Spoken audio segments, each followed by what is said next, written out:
Olá, pessoal! Bem-vindos ao Instituto Federal do Sudeste de Minas Gerais, ao curso técnico de Logística. Eu sou Maria Luísa, sou professora de Ética Profissional deste bimestre. Eu sou auditora do Instituto Federal, sou uma servidora pública federal, também professora da Educação à Distância. Sou formada em Direito, pós-graduada em Direito Civil e Processo Civil, tenho experiências como professora da Universidade Federal também, no Núcleo de Inovação Tecnológica. Estou aqui para facilitar o aprendizado de vocês no que tange a ética profissional. Contem comigo durante todo esse bimestre. Espero que a gente possa aprender muito juntos e estabelecer uma ótima relação para o aprendizado. Ética profissional no curso técnico de logística é uma disciplina de 30 horas, portanto, nós temos aí material suficiente para esse período. E nós vamos discutir aqui sobre, desde a ética geral até a ética profissional propriamente dita, chegando até a falar sobre ética nas organizações. A nossa disciplina ela é dividida em módulos que são divididos em semanas, que você vai acompanhar pela plataforma Moodle. A cada semana você vai ser alertado do início, do final da semana, das atividades disponíveis. Eu gostaria de ressaltar que o aprendizado na educação à distância depende muito de você. Você precisa sempre estar antenado ao que está acontecendo na plataforma, manter suas leituras atualizadas, manter suas atividades feitas dentro do prazo, procurar realmente interagir, assistir os vídeos que são disponibilizados, para que você realmente alcance o aprendizado. Imprescindível também que você utilize o caderno didático. O caderno didático de ética profissional, esse aqui, você precisa sempre estar atento à leitura. A leitura do material didático ela é obrigatória, ela é essencial para que você consiga aí alcançar o conteúdo que vai ser ministrado. Eu friso que é importante não deixar tudo para a última hora, porque você vai fazer a minha prova e a prova de todas as disciplinas em conjunto. No mais, pessoal, é realmente dedicação, envolvimento e contato comigo, a professora da matéria, e também com o tutor ou tutora que nós vamos ter esse bimestre. Não tem nenhum mistério, não é nada difícil, você com certeza vai gostar e vai descobrir que a educação à distância é uma interessante forma de aprendizado e que você vai obter muita informação, muito sucesso a partir desse curso, do curso de logística, e espero que muitas informações também aqui na disciplina de ética profissional. Vamos começar nossa aula e entender um pouquinho do que a gente veio aprender aqui. Pessoal, disciplina de ética profissional, né? Para que colocar essa disciplina? Por que nós estudamos ética profissional? Por que ela é uma das primeiras disciplinas dentro da nossa grade de aulas, né, do curso técnico? Ética profissional, pessoal, é essencial para todo mundo que está aí no mercado de trabalho, né? Aqui nós vamos estudar um pouquinho a parte teórica, né, da ética profissional, mas desde já eu ressalto para vocês a importância prática, né? Hoje você não se fixa no mercado de trabalho sem ética.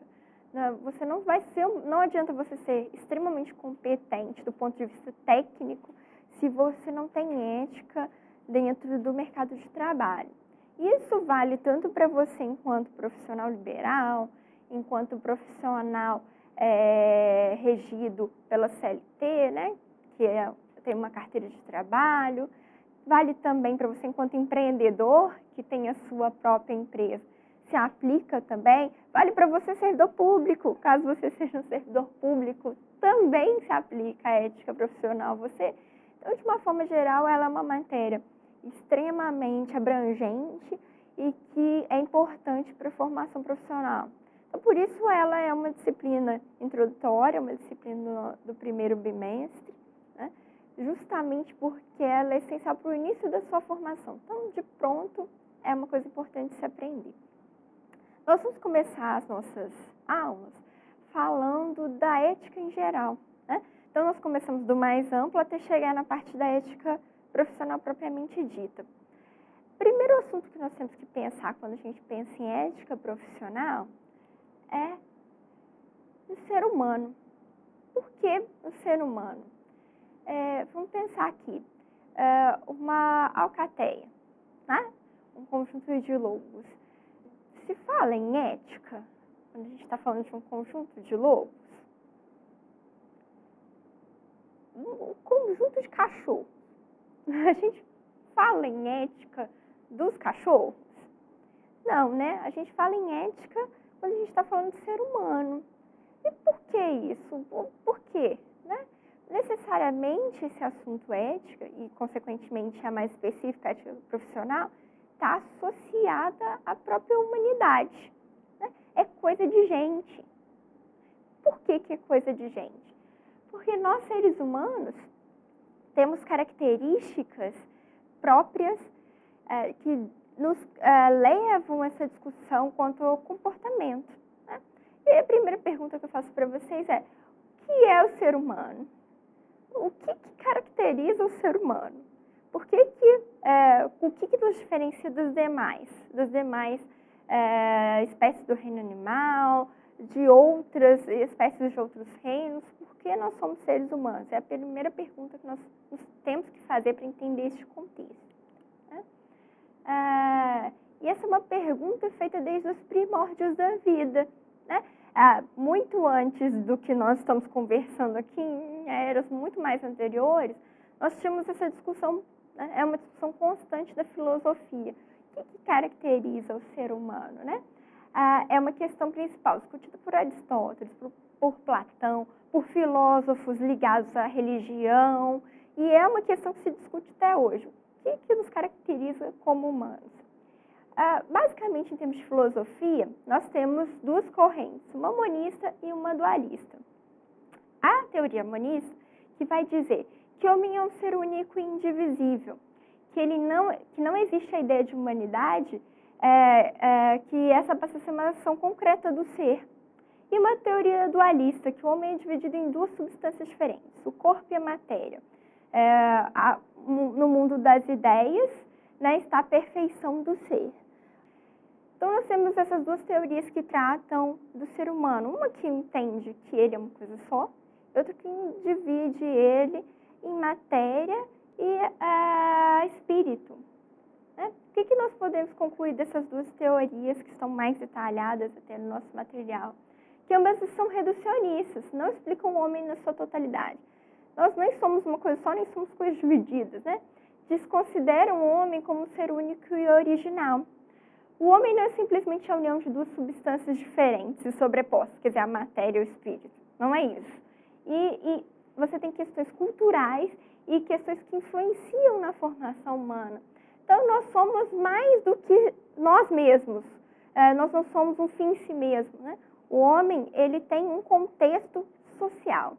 E é isso que aí nós começamos a entrar no que nós precisamos saber quando a gente vai para o estudo da ética. Nós temos uma influência social. O homem é, portanto, a reunião do ser biológico, psicológico e espiritual. Nós somos matéria, né? O que a biologia estuda, né? Nossa composição corporal, músculos, ossos, nervos, cartilagem, etc. Nós temos uma parte psicológica, nossa psique, né? Que para alguns talvez seja o que mais nos caracteriza como humanos, e temos a parte espiritual. E aí? E qual a influência da sociedade no que somos? Né? E aí que nós começamos a pegar o gancho para a questão da ética. Né? Já falei, o homem não é um fim em si mesmo, né? Ele surge, ele tem uma composição biológica, uma composição psicológica, uma composição espiritual, e isso tudo surge a partir de alguma coisa. Que alguma coisa é essa? É essa relação com a sociedade, essa relação entre homens. Então, o homem, ele está totalmente atrelado, está totalmente influenciado pelo contexto social. E a gente traz aqui uma expressão do Aristóteles, zoopolítico, né, que o homem é um animal político. E ele justamente fala isso no sentido de ressaltar essa relação com a sociedade. A política que Aristóteles fala é essa relação com o outro, né? Essa relação com os outros, com o contexto coletivo do humano. ele descrevia, então, a natureza do homem a partir dessa relação na cidade e estado, da relação social. Falava, olha, o homem é homem porque ele se relaciona com outros homens. E aí a gente pode parar um momento para refletir sobre um caso que é muito conhecido. Existe até desenho. Já ouviram falar do Tarzan? Com certeza já ouviram falar do Tarzan, um personagem clássico da Disney que, em certa medida, se replica em histórias como, por exemplo, do Menino Lobo, histórias verídicas. Que histórias são essas? São histórias de seres humanos que não foram criados por outros seres humanos. Né? Histórias de seres humanos que foram criados no meio de animais, no caso do Menino Lobo, por uma alcateia. E aí você se pergunta, né? O que aconteceu com essas pessoas? Os meninos criados por seres que não humanos desenvolveram características não humanas, né? O menino criado no meio de lobos, ele aprendeu a se alimentar como lobos, ele aprendeu a andar em 4 patas ao invés de andar em 2. Ele adquiriu características não humanas. Isso serve para corroborar exatamente o que a gente está dizendo aqui. O ser humano, ele se torna ser humano a partir da convivência social. Então, essas histórias de Tarzan, do Menino Lobo, que são verídicas, você comprova, então, a importância da sociedade para o ser humano. E a questão, seria a vida em sociedade uma exclusividade humana, pessoal? Vamos pensar. Outros que vivem em sociedade. Formigas? Lembraram das formigas? Formigas também vivem em sociedade, correto? Qualquer documentário que você pegue sobre formigas, você descobrirá que elas têm uma sociedade extremamente organizada. Mas é uma sociedade que as influencia assim como a nossa? Me parece que não. Né? Apesar de você ter vários outros espécies animais que vivem em sociedade, você não tem a mesma influência. Né? Essas outras espécies que vivem em sociedade, na verdade, elas têm uma organização mecânica, né, repetida, que vai se perpetuando ao longo dos anos e gerando novos entes e morrendo e refazendo um ciclo, né, sem maiores diferenças, exceto pela evolução da espécie. Então, embora a gente tenha outros, sim, seres vivos que vivam em sociedade, a nossa é diferente. E a nossa é diferente por quê? Por que a nossa sociedade é diferente? Porque justamente você tem uma atuação humana. Você tem a parte psicológica humana que implica em ações diferentes conforme situações diferentes. Então, nós não somos mecânicos, né? Nós não repetimos uma determinada ação no passar das décadas, né? Cada sociedade é uma e cada ser humano vai se comportar de um jeito, vai ter uma reação diferente. Enfim. Apesar de estarmos longe de ser o único animal que vive em sociedade, como eu disse, outros vivem, o homem depende muito da existência dela. As suas principais aptidões originam-se justamente dessa vivência em sociedade, dessa convivência em grupo. E aí a gente pode dizer, para as teorias psicológicas, que personalidade é a organização dinâmica dos traços no interior do eu, formados a partir dos genes particulares que herdamos, das existências singulares que experimentamos e das percepções individuais que temos do mundo, capaz de tornar cada indivíduo único em sua maneira de ser, sentir e desempenhar o seu papel social. O que esse conceito aqui quer dizer para a gente? Cada um apreende dentro da convivência em sociedade as coisas de uma forma. Comparando assim grosseiramente com a questão da sociedade de formigas. A formiga X ou Y apreende alguma coisa daquela situação? Não. Está escrito biologicamente nela que ela vai agir de determinada forma, que ela é uma formiga operária, então ela trabalha da forma X ou Y. Então é diferente de nós, que cada um percebe a convivência social de uma forma, a atitude do outro é recebida de uma determinada forma diferente. Então, é possível dizer então que o homem não é fruto exclusivo do meio, e sim um conjunto de influências biológicas e sociais, além do livre-arbítrio. O que nos caracteriza como seres humanos, então? O que nos diferencia dos animais é justamente essa aptidão psicológica de lidarmos uns com os outros, né? A forma como cada um interpreta a atitude do outro e aquilo influi na sua própria formação. E aí que chega o ponto que nós queremos pensar, né? Que vai ter uma conexão direta com a ética. Essa ligação de como eu interiorizo aquilo e o que aquilo vira para mim em termos de conceitos, de moral. São conceitos que nós vamos estudar mais adiante. Outro ponto essencial que também nos diferencia, que eu não posso deixar de falar, é a própria existência de uma linguagem, né? O ser humano tem uma linguagem própria, rica, né, que permite a comunicação com os outros e que também gera impactos naquilo que você pensa, naquilo que você reproduz, naquilo que você interioriza. Então, são essas características que nos tornam o que somos, seres humanos. E agora, para a gente refletir um pouquinho, né? Observamos que o ser humano é influenciado pela sociedade. Observamos isso até agora, né? Atualmente nos encontramos na chamada sociedade da informação. Concordam, né? Já devem ter ouvido falar desse tipo de conceito. Hoje, informação é tudo.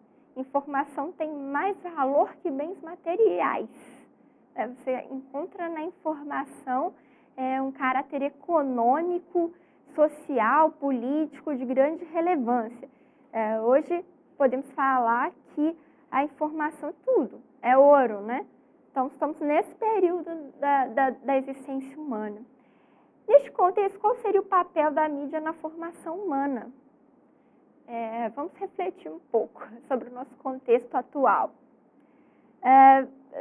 E aí a gente chega desde a mídia televisiva, que é uma das de maior impacto, maior alcance, até a internet, né? Que hoje vem gradualmente fazendo também essa substituição e se tornando aí, talvez, o principal meio de comunicação que existe na atualidade. Até que ponto aquilo que é veiculado na mídia influencia a sua existência? Todo mundo aqui deve assistir novela, pelo menos uma, né? Pelo menos uma novela as pessoas do Brasil costumam assistir. Em que medida você percebe a novela influenciando na sua vida e na vida dos que estão ao seu redor? Bastante, né? A novela lança moda. Em que medida a sua formação, a sua opinião política é influenciada pelo aquilo que é veiculado nos jornais de grande circulação? O que você pensa do governo, tendo em vista o que é veiculado nos jornais?